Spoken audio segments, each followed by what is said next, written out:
Stop prospecting.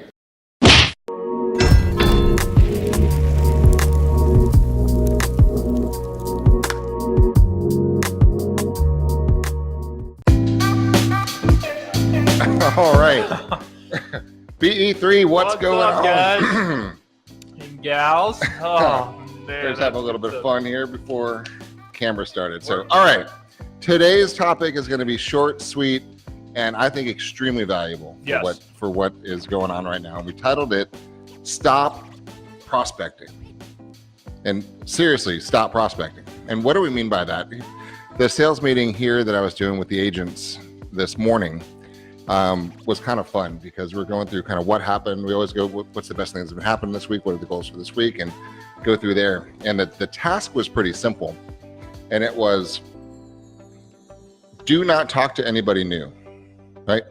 Which sounds odd for a broker or a coach to ever say, but do not talk to anybody new because, and this is more for those of you who have been in this business for a little while, and that are generating leads already, because the leads that you have right now that you've worked hard for, it's a huge asset that's being overlooked, because as salespeople, our common modus operandi is go get another deal, right? Yeah. So go get another deal, go get somebody new, talk to somebody else and get the new deal. But what you forget about is what you did last week and the last week and the last week and the last week and the last month, and you've got hundreds of leads. Well, and not just leads, you have past customers too. Past customers, right? And leads who all need your attention. So let's talk about leads for a second, because it was pretty interesting today, because I was going through, and a couple of the agents have about 120 leads in their, we have a database called Zap. So they're in their Zap database. One had 120, one had 340, one had 400 and something, one had 72. And this is the number of leads in their database CRM platform. Right. So let's just think for a second. If you had 148 people in a database that gave you their name and their phone number or their email or some contact, they did that for a reason, because they actually wanted to buy something, right? And so we know that the life cycle, the buyer incubation time period or seller incubation time period, is many times 18 to 24 months before they actually do something. Yep. So that's the downside of this business. As you meet somebody today says, yeah, you know what, we are thinking about buying, but they go through the buyer process and they find out their credit's not perfect yet and they can't buy for another year, but they still want to. Yeah. So is that a lead? Absolutely. It is a lead, but it's not going to pay you this month. So we kind of forget about them. And then we go for the bright, shiny new one that comes around the corner. Yeah, well, most agents aren't patient enough to deal with it either. And we're fortunate and spoiled in a lot of ways in this marketplace, because there is a new shiny one today and tomorrow and the next one. So I want to go real deep for a second into the lead follow-up aspect here, and for a couple ways. So here's what we're working with the agents on. So there's 3 questions I need to ask you. So if I'm going to go through my database, I'm going to see Joe Smith's name right in here. And I'm going to say, hey, Joe, Jeff Beggins, Century 21. Listen, calling to see, are you and Susie still considering buying a home? Yep.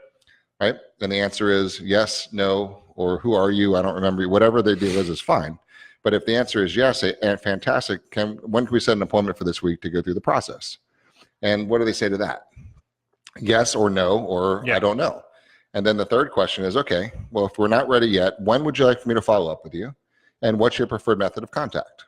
That's it. Right. So that's the whole tactical point of this one, is every single lead that you have right now, whether they're on cocktail napkins in your purse or underneath your car seat or in a database in your spreadsheets, do not call one new person at all and just go through that lead, ask them these 3 questions, and then what you're going to have is a real business plan to work from. Because if I have 148 people, and this week all I did was call 148 of them, what do you think I'm going to find? Oh, you're going to find some people that are ready to go. And I'm going to find some people who already bought. It's going to be an up and down and sad and scary process and exciting all at the same time. But here's the thing. If I whittle that 148 down to, I got a few disconnected phone numbers, I got a few that already bought, I got a couple that decided they're not getting divorced, they're going to stay together, and some decided they're not getting their job transfer. So I might whittle this down to 40 real ones, and then I can chuck that down into 3 that might do something this quarter. Yep. But I know that the Q1 of next year is going to be pretty good with 3 pretty solids. So now from a business planning perspective, I can go through and say, okay, I've got 3 deals. Each deal is worth about $7,000. I got $21,000 coming in this next quarter. Is that enough to fund my lifestyle? If not, I need a little bit more. Now we can build a business plan on what we're going to go after next. But we can't even have that conversation until we've already gone through the leads that we have right now. Yeah. And you need to develop a plan of follow-up, right? So not only is it determining who, but now it's how, right? How do I follow up with them? What is the tactic that I'm going to use? And that is going to be different for everyone. It's going to be different for the type of lead. But just like anyone who's driving new leads on a consistent basis, you've probably come up with a system for driving those leads, right? Yeah. You're either pushing out content on a daily basis, you're calling all your past, you're doing something, banging on doors, knocking on doors, you're doing something to drive it. I think just as important, but what most agents don't do is actually create a follow-up plan, right? And so it's a lot of boring. It is boring, but it's highly, highly valuable. And I would argue probably more valuable than even doing the initial lead gen to begin with, because those leads, once you get them, to your point, they're not ready right this second. Right? 9 times out of 10, they're not ready. And so all that 10 effort, times out of 10, they're not ready. True. So all that effort, money, and time spent driving them was worthless unless you have a plan to follow up with them. Yep. And the way that I would do it, and I've done this in every sales and marketing position I've ever been in, is I actually have a kind of a 3-tiered system where I'll look at my prospects and say, okay, and maybe you have to ask them this question first, the questions you just mentioned. But then I have an A, B, and a C. And the A's I'm touching every week, every day. The B's I'm touching maybe once a month. And the C's are kind of my longer term plays that I'm just following up with, every couple months to see where they are and see if I can bring value. But now it's how do I do that, right? And so there's a couple ways to do it that make sense. Always remember, and I've talked about this before, people want to be communicated with the way that they communicated with you. So if that lead came in via a web form, if that lead came in via text, stop trying to call them, right? Yep. Unless they've told you that they want you to call them, they don't want to talk to you. And you may want to talk to them because you prefer to talk that way. That's not how they want to communicate. Text them and email them. That's going to work best. That's so it's important to note, and I would note that in Zap or whatever CRM you're going to use, so you know how you need to communicate with Joan Smith when it's time to talk to them. It was funny this morning. In the sales meeting, we were talking about this. I said, "Let me see your phone," right, to one of the agents that was here. So I grabbed the phone. Go find one, and you guys do this when you're watching. Open up your phone, and go to a text communication that you're having right now with a customer, right? A real one, whether it's a seller, customer, a buyer lead, or somebody that you're in contact with to cultivate the relationship to get a sale, right? Go through that and open it up. And so this is kind of fun. So this one agent opened it up and she said, okay, this is the person I'm talking to. So I took the phone, I opened up the conversation, I scrolled to the top, and I read their text communication. And this is the skill set, guys, because to Mike's point, people like people who are like themselves, and people like to communicate the way they like to communicate, 100%. Right? It's a tribal function of where their comfort level is, because this business is 100% about trust. And they don't trust you yet. They don't want to trust you yet. They're not to the point of even needing to trust you yet. They're in the information seeking phase, which is different than a relationship phase. Yes. Right. So if you're trying to push them into relationship phase when they're in information seeking phase, you're wasting your time and you're going to push them away because they're not ready yet. Right. So it was a perfect good illustration today because we're rolling through this conversation. And the agent, says, hey, I'm looking for more information on 123 Any Street. And the other agent started replying back. And it was funny because you could see the text bubbles of conversation, flow, then attempt, reach out, ghost, reach out. Communication stopped, totally ghosted on this agent, right? Why do you think that happened? And it's a very, very interesting and extremely valuable point, because this particular agent was operating from her model of the world, okay, which in sales and communication, which we're in the people and communications business, you've got to forget everything that's relevant to you if you're going to deliver the best customer experience to the client, right? So, and what do I mean by that? Because we're going a little deeper here than normal, but you have to figure out they reveal much of their whole personality, even via text message. You can tell if they're D personalities, if they're I personalities, if they're S personalities, if they're C personalities. You can tell their way of thinking just from the way that they text, right? Your high D personality says, what's the price of square foot? Tell me, right? What's quick questions, quick answers, and you can almost hear the tonality in the text messages. The I's are a whole different level of communication, verbiage and smileys and emojis and all kinds of stuff. So however they're writing to you, you have to write back. So they're going to reveal their personality styles to you. And what was really revealing today was their representational system and how they communicate. So the three primary ones, as a reminder to you guys who might not have seen this in a little while, is you're either a visual, you're auditory, you're kinesthetic. And what I mean by that, it means you relate to the world and describe your world based on one of those three things. And it's a genetic issue, it's a situational issue, it's how you're brought up as a tribe issue. So let's go through the differences, for example, because I think it's extremely relevant if you're going to convert your leads into trusting clients, right? So if the text message says, I can't wait to see you. When we look at some houses, I'll clearly get a good idea about what the neighborhood's about, right? So if you just replay those words back, what are the key ones? When we look, when we'll see, right? That tells you that. So if you're not paying attention as an agent to, let me slip into neutral, let me figure out what's going on with this customer, and you say, okay, great, I'm looking forward to seeing you too. When we get a chance to look at the neighborhood, blah, blah, blah, now we're relating in the same language. Yes. Now, in this particular example, the lady said, the customer said, when we get a feel for what's happening here, right, then you could tell me more about the marketplace. She was in a very kinesthetic and auditory mode, and this agent was replying back, great, when we see this, I'll show you this, and then you'll clearly see this. Now, that was like speaking French to the Russian person, and the languages just don't mesh at all. And the agent's like, how could they not have liked this? I mean, I showed them everything that they wanted to see. But the problem was they didn't want to see anything.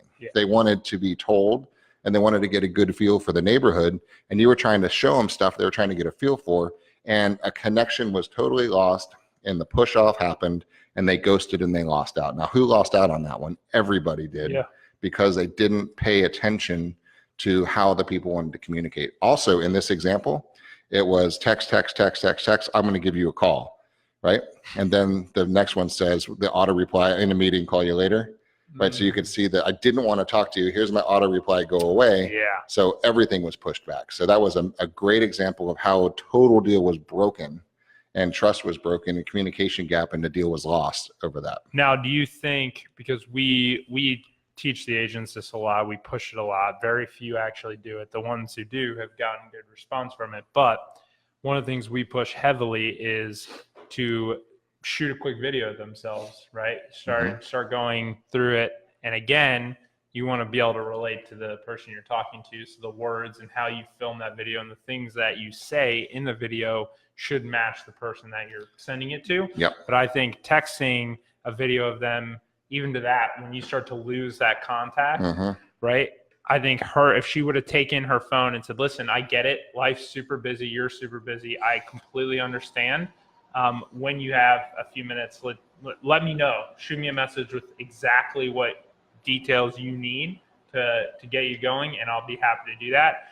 The point being, and even on the initial follow-up, when they can see your face and they put a face to the name, it creates a whole new connection than if you're just sitting there, texting. It's much harder to just ignore and ghost. That's right. It just is a real person. Not that it won't happen, but you'll, even on that initial text to them, if you have a lead come in and you respond with, hey, just wanted you to be able to put a face to the name, I'm going to shoot you over a few details, and whatever it is, right? Depending on the lead.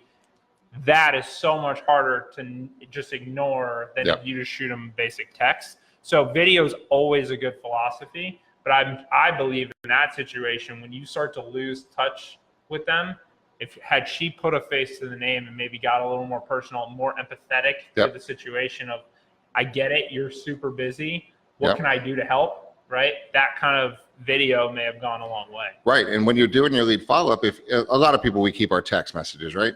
Because it just keeps you knowing what's going on. So if you text this one and you see, okay, this is John Smith, And let me see real quick, super visual, God, pretty analytical.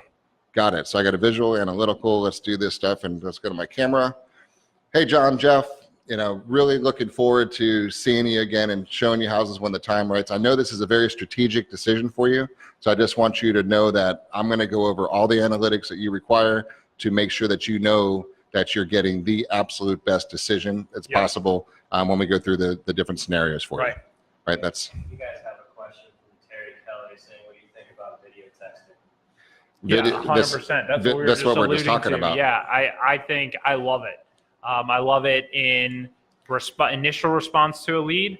I love it in initial response or in response when you start having maybe a drop in communication, like that agent experience, to kind of rekindle it. I think it's really important, though, that when you do it, if it's a initial response to a lead that comes in before you have a lot of context on that individual and how they want information, I would be very neutral in the response. If it's after a while, right, for that agent, she had some context on the person.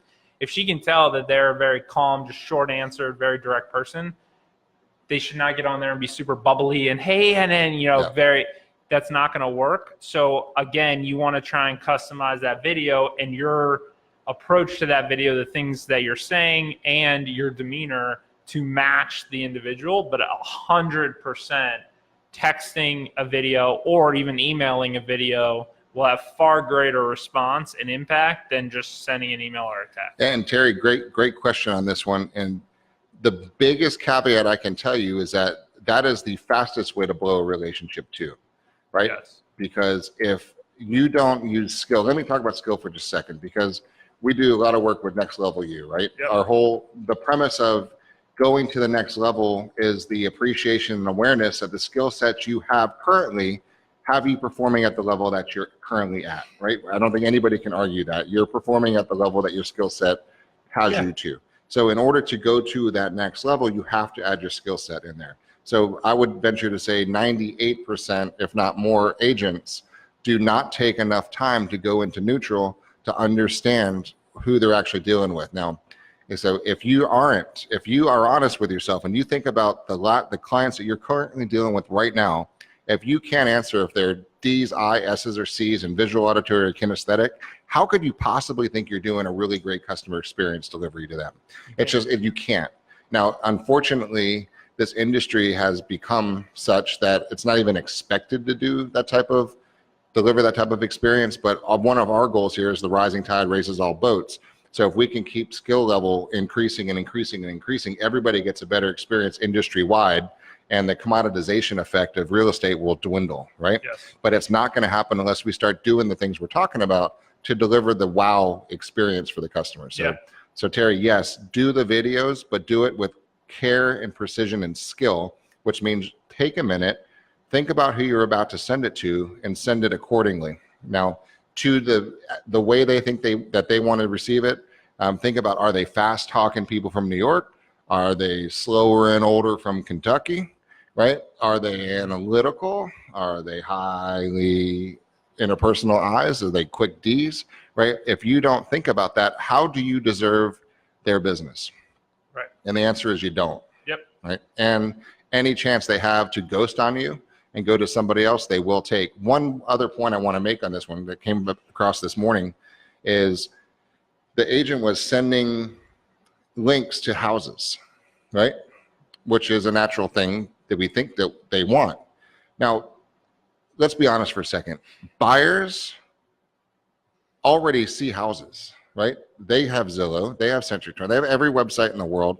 Home search is not what we're good at. And if you are still letting these leads that are in your database think that what you're here for is to tell them information about a house or open it up, you're already dead and you just don't know it, right? So the value needs to be said. The conversation went with about this particular lead is, how old is she, right? Where does she work? Yep. Does she have any kids? What is her job? Where is she from? What does she like to do? Yep. And I'll challenge you for a second. When you look at your lead list, do you know the answers to these questions? If the answer is no, how could you even consider that a lead? Because one way I like you to start thinking about your leads is from a business perspective. If I were to say, here's a wad of cash, I will buy your leads right now. What are they worth, right? A lead has absolutely no value till you close it. So I want you to think about your lead database and ask yourself another question. Do you think you're the only agent that has that lead in their database? Because I think the numbers show that that's not the case, because they clicked on Trulia over here, Realtor.com over here, Zillow over here. They went to this person's open house and this person's open house. So just right there, there's 7 agents that all have John and Mary Smith as one of their leads. Yes. And John and Mary Smith see absolutely no difference between any of these 7 agents, because they just represent different houses. Yep. And they can meet them there and showing up. That's the challenge, where you need to elevate your vibe, and that vibe needs to be elevated by the way you do your lead follow-up. Oh yeah, 100%.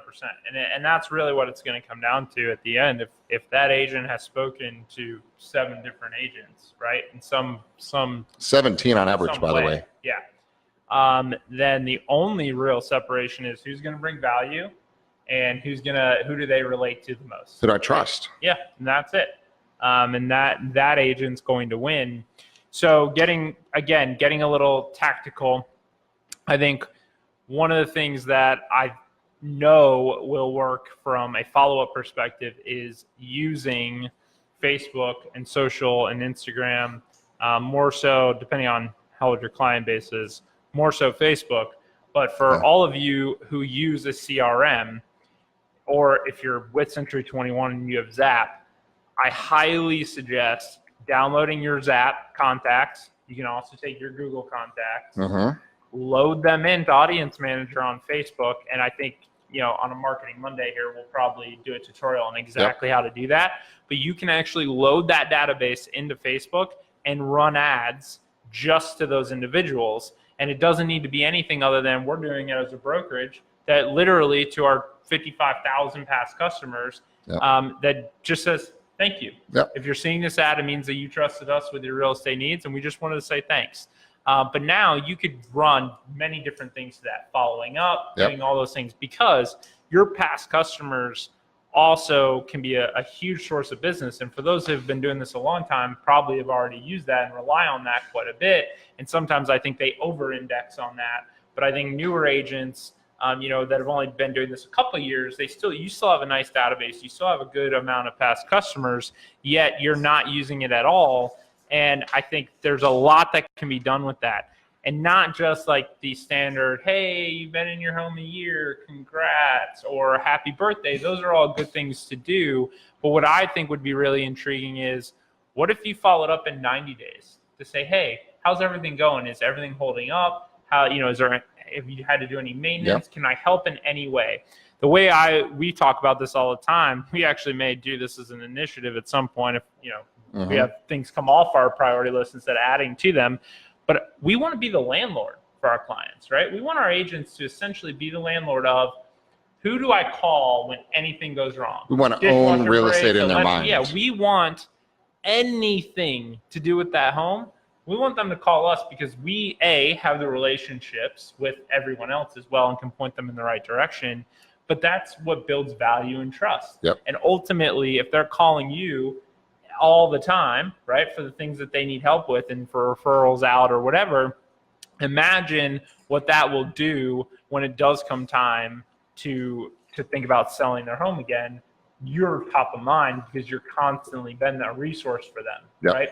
And so I think that's really intriguing. And if you can find a way to bring that to your past clients, you will win long term with them. So that quick, simple little video uploaded to Facebook saying, hey guys, thanks again. I just want to remind you we're here, and thank you for being awesome clients. And we're really looking forward to just helping you with everything. So I need you when your AC breaks. If you need a fence guy, you need to buy some palm trees, call us, talk to you later. Yeah, and that's only of those people would see that ad. Right. And that's a huge opportunity to leverage your brokerage, right? Because more than likely, for most of you, your broker has been around longer than you have, right? So using us as an example, we've been around for over 25 years, right?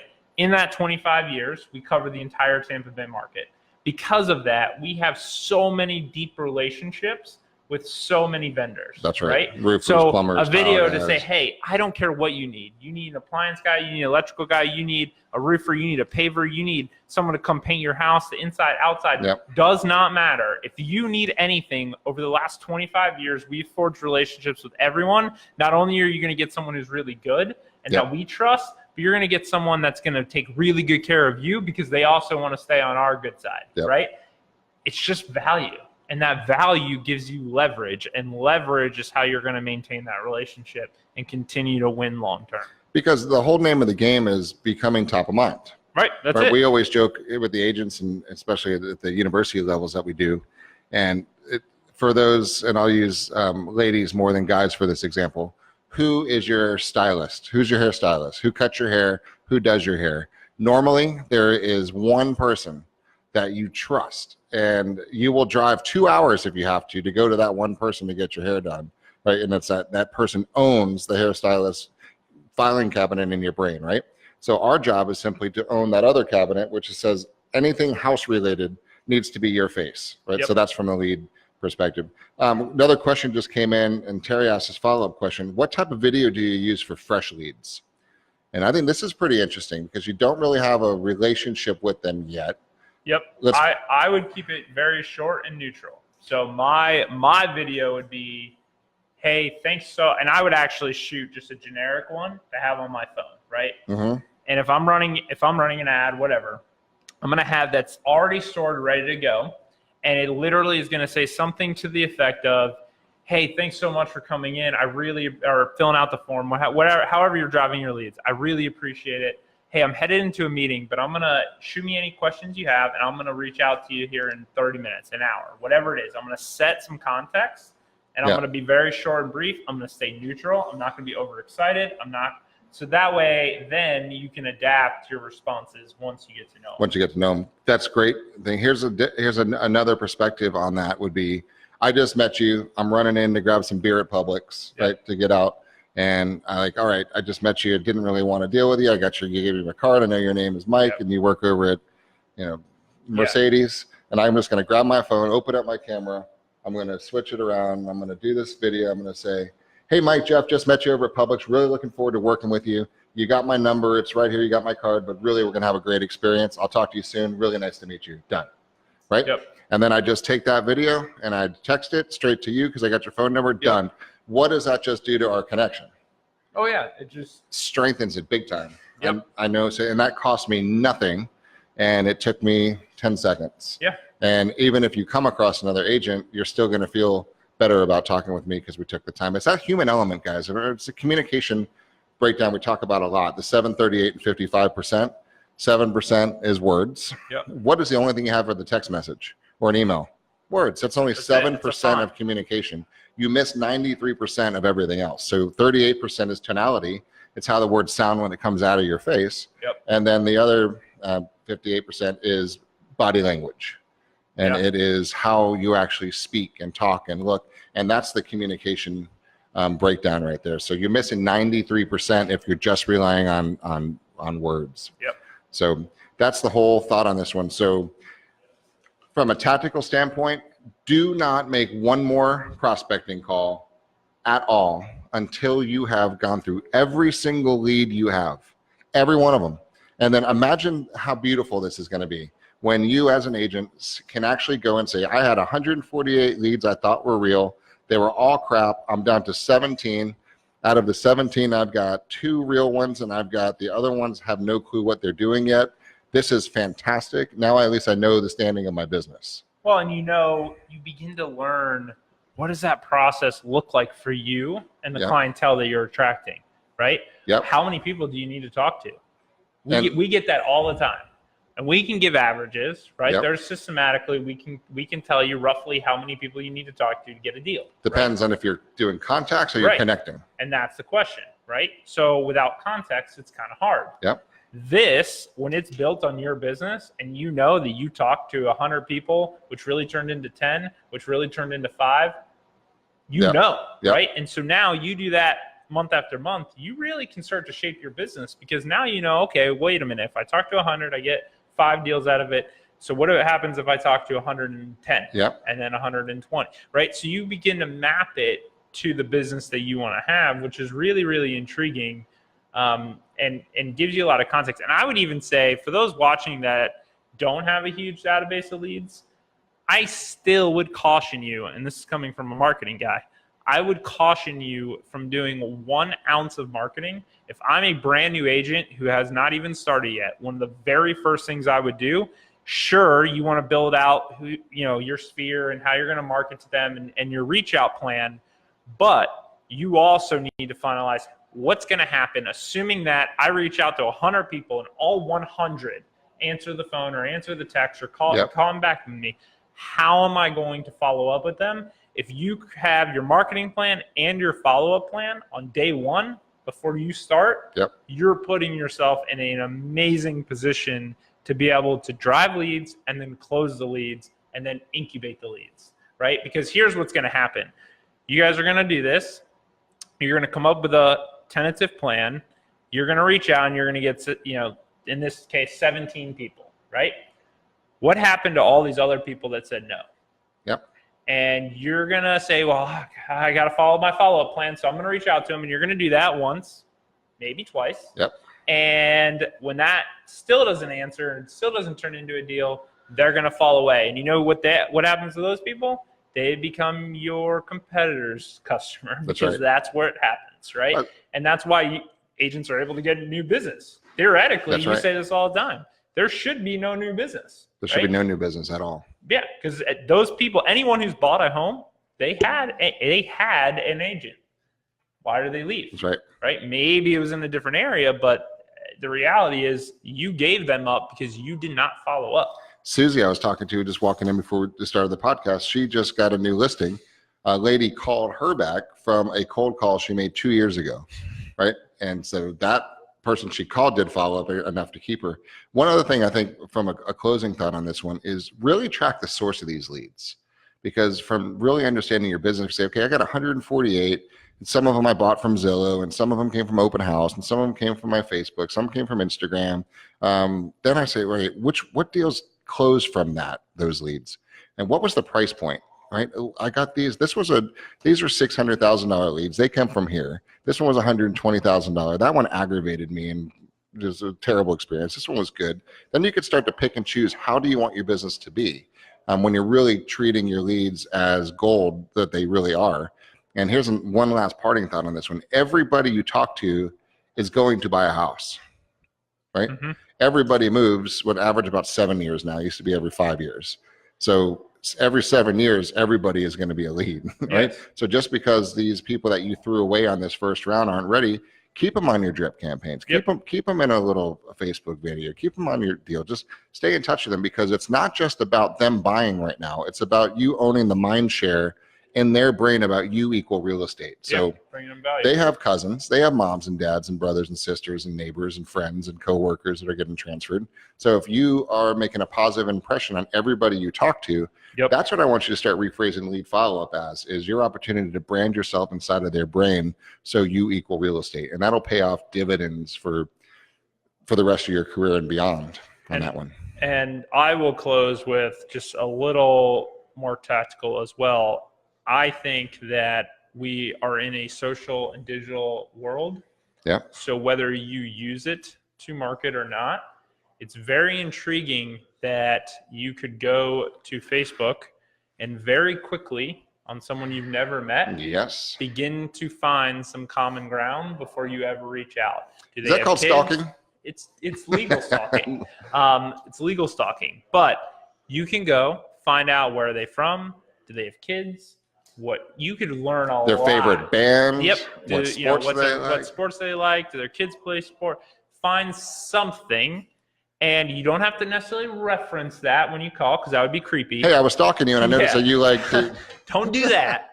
But from that, pay attention to those cues, like Jeff was talking about earlier.